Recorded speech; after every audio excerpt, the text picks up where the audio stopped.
Assalamualaikum warahmatullahi wabarakatuh. Selamat malam. Perkenalkan, kami dari kelompok 3 PPL Tekom A akan mempresentasikan terkait hasil analisis dan perancangan sistem untuk lift otomatis di bab kelas diagram. Sebelum mempresentasikan, izinkan saya memperkenalkan diri. Perkenalkan, nama saya Muhammad Irsyadiah Falevi dengan 3 NIM digit terakhir 001. Saya Muhammad Syahid Mutakin dengan 3 NIM digit terakhir 036. Saya Syifa Maulana Hafayudi dengan 3 digit nomor terakhir 006. Oke, sekarang kita lanjut ke presentasi. Untuk yang pertama, di sini terdapat pendahuluan dan deskripsi umum. Lift otomatis adalah sistem angkutan vertikal yang mengangkut orang atau barang antar lantai secara otomatis. Sistem ini beroperasi berdasarkan input dari pengguna dan dikendalikan oleh sistem terintegrasi yang memastikan keamanan dan efisiensi transportasi vertikal dalam gedung. Dan untuk berikutnya, di sini terdapat kebutuhan fungsional, yang dimana di dalam sistem lift otomatis yang kami rancang ini memiliki beberapa kebutuhan fungsional.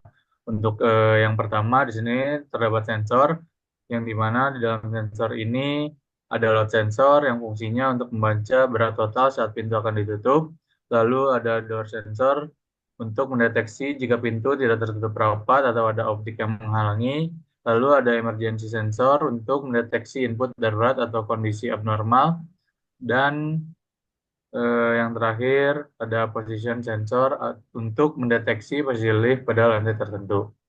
Dan untuk kebutuhan fungsional yang kedua, di sini terdapat pemanggilan lift, yang dimana sistem akan menerima input tombol panggil dari setiap lantai, baik lantai tombol naik maupun turun. Sistem ini akan memprioritaskan panggilan berdasarkan arah dan urutan panggilan.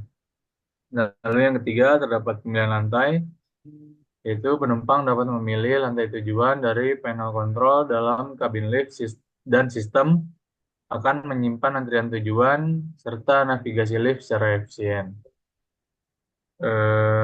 Lanjut ke bagian berikutnya, pengendalian pintu masih dalam kebutuhan fungsional, yang dimana sistem ini akan membuka pintu secara otomatis saat sampai di lantai tujuan, dan sistem menutup pintu setelah jeda waktu tertentu atau saat tidak ada hambatan. Sistem ini juga mendeteksi objek di jalur pintu dan menunda penutupan jika ada hambatan. Lalu lanjut eh, keamanan. Sistem ini dilengkapi dengan sensor beban untuk mencegah operasi jika kapasitas terlampaui. Sistem ini juga akan berhenti dan mengirim sinyal peringatan saat terjadi malfungsi. Dan terdapat tombol darurat dalam lift yang terhubung ke pusat kontrol. Lalu terdapat indikator dan informasi, yaitu tampilan digital untuk menunjukkan lantai saat ini, dan indikator arah naik atau turun, serta notifikasi suara saat lift tiba di lantai. Dan yang terakhir di sini terdapat menu pemeliharaan, yaitu sistem dapat diubah ke mode manual untuk keperluan pemeliharaan, dan lift tidak menerima input dari pengguna umum saat dalam mode pemeliharaan. Kalau selanjutnya yaitu ada kebutuhan non-fungsional. Yang pertama ada keandalan, yaitu tingkat ketersediaan harus 99% dalam operasional normal dan mampu beroperasi minimal selama 24 jam tanpa restart. Lalu yang kedua yaitu waktu respon. Respon terhadap input tombol maksimal 1 detik.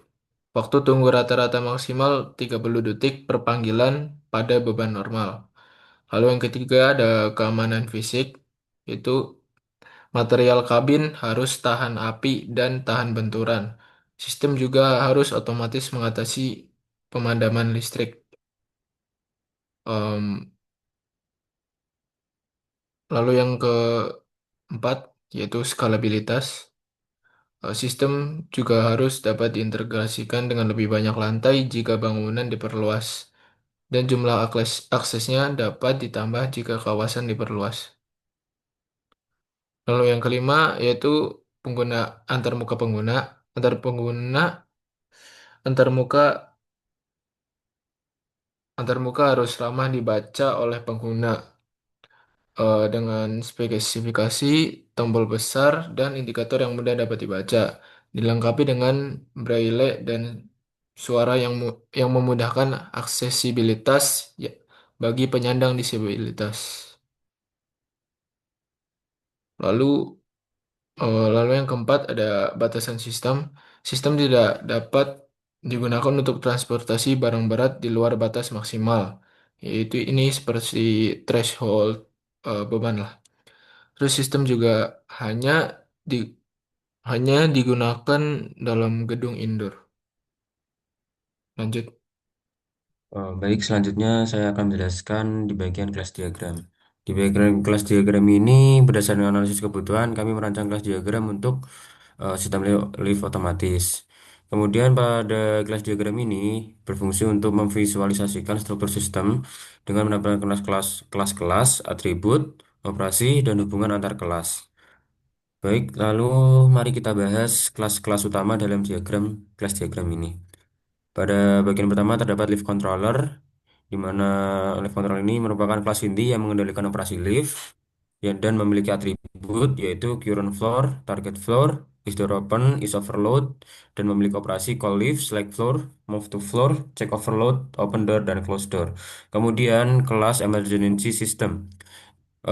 Pada emergency system ini digunakan untuk menangani situasi darurat, memiliki atribut yaitu is alarm active dan memiliki operasi trigger emergency dan handle fire alarm. Kemudian terdapat kelas maintenance system yaitu kelas ini berkaitan dengan pemeliharaan lift, memiliki operasi run diagnostic, perform routine check, dan calibrate sensors. Kemudian untuk kelas passengers digunakan untuk merepresentasikan penumpang lift atau pengguna lift.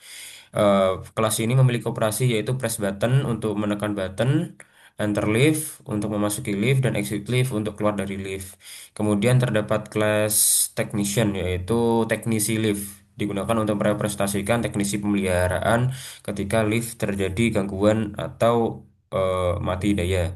Kemudian pada kelas technician ini memiliki operasi yaitu perform maintenance dan access diagnostik. Kemudian untuk hierarki sensor, di sistem lift otomatis ini menggunakan berbagai sensor. Yang kami gunakan ialah sensor abstrak untuk kelas dasar semua jenis sensor. Memiliki atribut yaitu sensor LD dan sensor type. Memiliki operasi yaitu read value dan get status. Kemudian terdapat load sensor. Sensor ini digunakan untuk mendeteksi beban di dalam lift, yaitu ini nanti terhubung dengan eh, untuk mengecek overload atau tidak. Kemudian memiliki operasi yaitu detect overload. Kemudian terdapat sensor dan door sensor, di mana sensor ini digunakan untuk memonitor status pintu lift dan memiliki operasi yaitu is door closed dan is obstructed. Kemudian untuk emergency sensor ialah sensor yang digunakan untuk mendeteksi kondisi darurat dan memiliki operasi yaitu detect emergency. Kemudian yang sensor yang terakhir ialah position sensor. Sensor ini digunakan untuk mendeteksi posisi lift, di mana tepatnya posisi lift berada, apakah di lantai satu, 2, 3, atau seterusnya. Dan kelas position sensor ini memiliki operasi yaitu get current floor, di mana eh, eh, kode ini digunakan untuk mendapatkan informasi lantai, di mana lokasi lantai yang sekarang. Kemudian saya akan menjelaskan detail relasi antar kelas. Dalam kelas diagram terdapat relasi antar kelas yang menunjukkan bagaimana kelas-kelas berinteraksi. Pada lift controller itu terhubung dengan emergency system dan maintenance system, sedangkan lift controller menggunakan load sensor, door sensor, dan position sensor. Emergency system terhubung dengan emergency sensor, passenger berinteraksi dengan lift controller, technician berinteraksi dengan maintenance system, load sensor, door sensor, emergency sensor, dan position sensor. Nah, relasi-relasi di atas itu memungkinkan komunikasi antar komponen dan pengelolaan yang efektif dan berbagai jenis sensor untuk menjalankan fungsi lift secara optimal. Baik, sekian penjelasan dari kami. Demikianlah presentasi dari kelompok kami mengenai sistem lift otomatis. Terima kasih atas perhatiannya. Apabila ada salah kata, mohon maafkan. Wassalamualaikum warahmatullahi wabarakatuh.